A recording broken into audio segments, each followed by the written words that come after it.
What's up guys, it's Flip and welcome back to the channel. With the recent big weapon balancing update we saw a pretty decent nerf to the Grau, and for those of you guys that haven't been paying attention to Warzone lately, the Grau before this update had definitely rose to the top. This was the number one gun for anyone that was going for any type of kill record or anything like that. It took up the majority of the lobbies before this update, and this was due to many factors.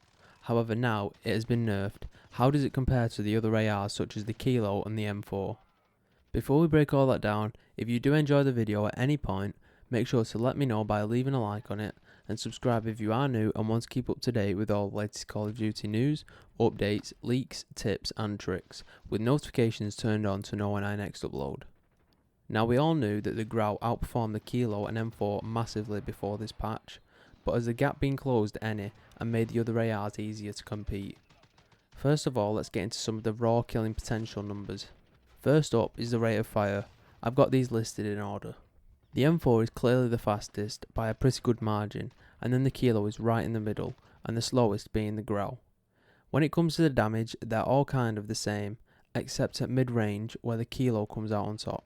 It does 23 damage compared to the 22 that the M4 and the Grau do. Now in regular core modes, this means that it wouldn't necessarily have much impact at all. However, in Warzone, within the damage range, if the enemy has 2 or 3 armor plates on top of their full health, then it would actually take one less bullet to kill within medium range. This is definitely a leg up over the other two guns, but only in a certain situation.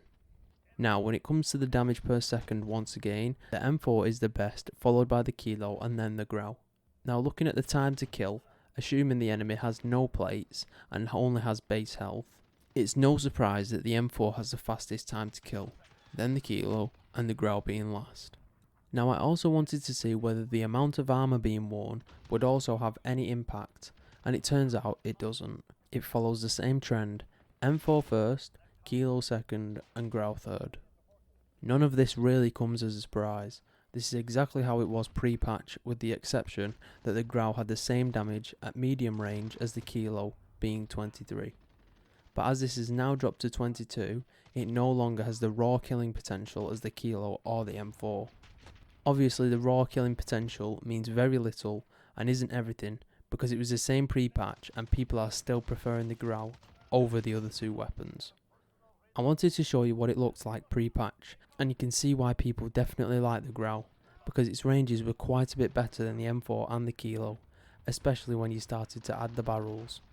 Now this information is coming from Exclusive Ace. Go check out his channel for other gun comparisons, his link will be in the description. Now it's going to fade into the post-patch values for ranges. As you can see, it's in between the M4 and the Kilo. The Kilo is better in range than the Grau. The advantage the Grau has over the other two pre-patch has now basically gone, bringing us on to the next thing I wanted to show you. This is what these guns handle like when you have the longest barrels equipped, because in Warzone you typically see people going for the longest barrels for each of the assault rifles. So to keep things nice and fair, instead of comparing the base versions of these guns, it makes more sense to compare them with the longest barrels attached. So first I'm going to show the damage ranges in numerical format. The Grau with the Archangel barrel is now in between the M4 and Kilo with the longest barrel attached. As for the aim down sight speed with these barrels, the M4 has the Grenadier and is actually the fastest at 284 milliseconds, and the Kilo and Grau are equal at 300 milliseconds, so the M4 therefore has the advantage there.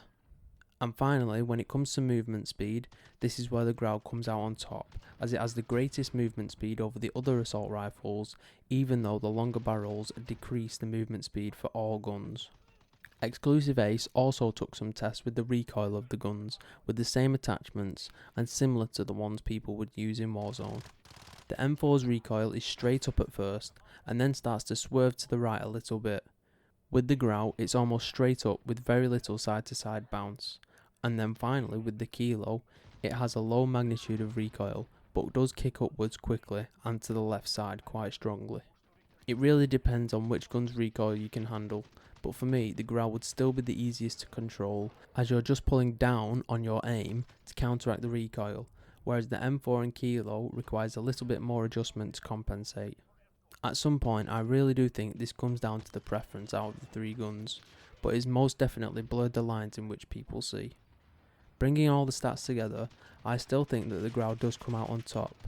I definitely wouldn't hesitate to using it still, but it gives you the opportunity to use other guns that are just as powerful, and hopefully people start to diverge away so that it's not the same loadouts every game. I strongly encourage everyone to branch out instead of using the same gun time and time again. This nerf could have been way worse than we thought, and then people who only use the Grau would have had to rethink what gun they use. You wouldn't know the recoil pattern, the damage ranges, and it's much harder to adapt compared to someone who tries new stuff and doesn't stick with one loadout. You never know, you might even like one of the other ARs or other guns better. Another thing I want to add now that the Grau's time to kill at longer ranges has been nerfed. I wonder if people will start sniping more often than before. Snipers weren't really that relevant, as the Grau could down people at longer ranges much quicker, and this is probably the reason as to why they faded away and weren't really used that much. We also know that the HDR got a buff, meaning it would be a one-hit kill in multiplayer anywhere on the body, and transferring that over to Warzone, it would deplete your armor fully and be a one-shot headshot. This could make it much more valuable to players than before. I'd also like to know what you guys think about the new patch and what guns you're using, whether it's still the Grau or something completely different. I know the brewing is on the rise for a lot of players, so I'll be sure to try that out. That is pretty much going to wrap things up for today's video, as I said before.